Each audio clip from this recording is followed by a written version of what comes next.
Hello and welcome to RPGMD, a resource dedicated to writing you a prescription for all things dice, dragons, and gaming. Now, magical items can have a variety of effects, anything from walking up walls to casting fireballs to even a bag of endless beans. Now, some of these items actually go a little bit of a step further and add things such as a personality or sentience to the item, which is going to be the subject of today's videos. These items can be a hilarious addition to the party, or just a voice of doom and gloom that is constantly speaking only to the wielder's mind. But what is inarguable, however, is that these items allow the Dungeon Master's creativity to run wild, and definitely require a little bit more thought process than just your average 2+ longsword of striking. So in this video, we'll dive into how best to run these in your campaign, and really mechanically what goes into putting this into your campaign so that you just don't willy-nilly add an item and then forget about it. There are many positives of adding a sentient item to your campaign.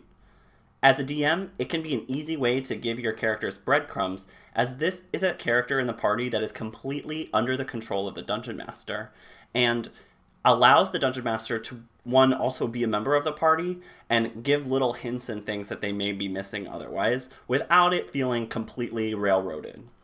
Additionally, this, as a new character in the party, opens up an interesting relationship not only with the other members of the party and the item, but also a unique relationship between the wielder of the item and the item itself, as it can add mechanics such as increased abilities if their relationship is really good, or it can be a hindrance to the person if their relationship is really bad and they have a very discordant view on the world. I find one of the easiest ways of explaining sentient magic items is just by giving an example. And to do that, I'm actually going to look at one of my favorite video games of all time, Baldur's Gate 2, in which there's a sword of the Lilikor, which is a magical item that is imbued with the personality not of a hero, but of a complete idiot. The sword is based off of the legend of Lawrence Lilikor, who is a hero who braved the great outdoors in the search of defeating an evil treant. He marched through the woods for multiple days searching for this until he believed he found one after 3 days of feverishly wandering the woods. What he did was actually just uproot a dead old oak tree and bring it back to the village, in which he became the laughing stock and an example of a less than bright hero. In terms of the weapon itself, it's actually not known if this is the real spirit of Lawrence Lilikor or not. However, the weapon definitely shares a lot of similarities with the character from the story, as it's not exactly known for giving exceedingly helpful hints to the party, and is mostly just an example of comic relief throughout the game. The sword doesn't remember or even care that he's no longer human, and is mostly just there to add common puns about different sword things and talking about how good he is every single time the wielder hits an enemy with the sword. In looking at Lilikor, we can ask ourselves a series of questions that any dungeon master should ask themselves before introducing a sentient magic item to their campaign, as it needs to be a fleshed out kind of thing that has a longitudinal story to it that you are well aware of before handing this item to your player. Now, really the only information or rules we have regarding sentient magic items are found on page 214 of the Dungeon Master's Guides.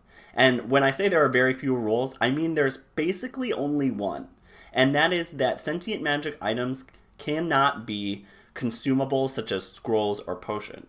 Really, any other item type goes, and thus kind of the floodgates of creativity are open for you as a dungeon master or as a player to think up your own sentient magic items, and who they are, what they are, is really open to whatever you want to do. Now let's run through a few of these questions we should ask ourselves before introducing a sentient magic item into our campaign. The first is going to be, who is this item and why are they an item? Perhaps this item was always an item that was magically blessed with sentience. Or perhaps they were an old wielder of the weapon that had such a strong connection that their very soul is now embedded in it. Perhaps this item used to be a person but was cursed and seeks to be cured of this ailment. Really, any of these options are okay and are, again, completely up to you. The next question should be, what kind of personality does this person have, and what alignment are they? Can they speak to the entire party, or do they only speak to the wielder? Can the item even speak at all, or do they just transmit emotion to the wielder? Is this something that's going to change over time as the bond between the wielder and the item grows or changes? Next is going to be, what kind of item is this? As I said, the only rule is that it cannot be a scroll, potion, or other consumable item, but really anything else goes.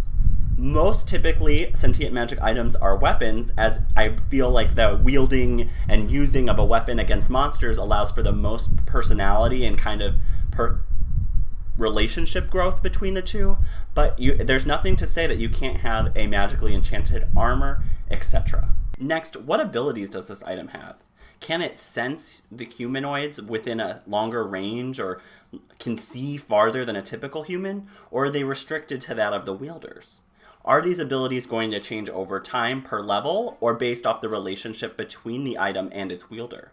Now, if you've never designed a magical item before, there's nothing to say that you can't grab any of the magical items listed in the Dungeon Master's Guide, slap a personality on it, and bam, we have a sentient magic item, because that is totally okay. And the last question I think we have to ask ourselves is, given this personality and alignment that we've developed for the item, what happens when the wielder and the item are not in agreement? And the Dungeon Master Guide again provides us a little bit of guidance on what happens in these kinds of situations. When there is a disagreement between the item and the wielder, a battle of charisma occurs, as sentient items have all the stats that a player character has in terms of strength, will, charisma, etc. Both characters will make charisma rolls against each other, and if the item wins and hates the wielder enough, they can actually attempt to take over or dominate the wielder, which they can control for 1d12 hours. So if you couldn't tell from the long list of questions that I just asked you, adding a sentient magic item to your campaign is not something that should be taken lightly, but I definitely think is worth the time investment from the Dungeon Master. Sentient magic items have been some of my favorite memories from the numerous campaigns that I've played over the years, and can add that extra special character that maybe your party is just lacking. One more thing that I want to touch on is that a lot of Dungeon Masters feel like they can't introduce these items until much later into the campaign, and I think this is a mistake, as introducing the sentient magic item early on in the campaign not only feels incredibly rewarding to the players, but allows a lot more time for that bond with the wielder to develop, and you can kind of slowly increase the stats of this item to keep it relevant based off of that bond as well. Now, additionally, I think this is way more rewarding because at the end game, you're getting magical items thrown at you all the time. But if you introduce this early, level 3, level 5, that player character is going to feel like they are so powerful, even though it may have the same statistics as any other longsword that you could give them at that time. Additionally, introducing an item early allows not only the player, but the Dungeon Master to more fully flesh out the personality of the item and results in an overall better story. And that is actually going to wrap up our video on sentient magical items in 5th edition. As always, you can find a link in the description below to any of the resources that I mentioned here today. And please feel free to like, favorite, and subscribe, as you'd be doing me a big favor. Again, thank you to anyone who's made it this far into the video. And if you like my stuff, you can find links to my previous videos over here and over here. As always, I'm RPGMD, writing you a prescription for all things dice, dragons, and gaming.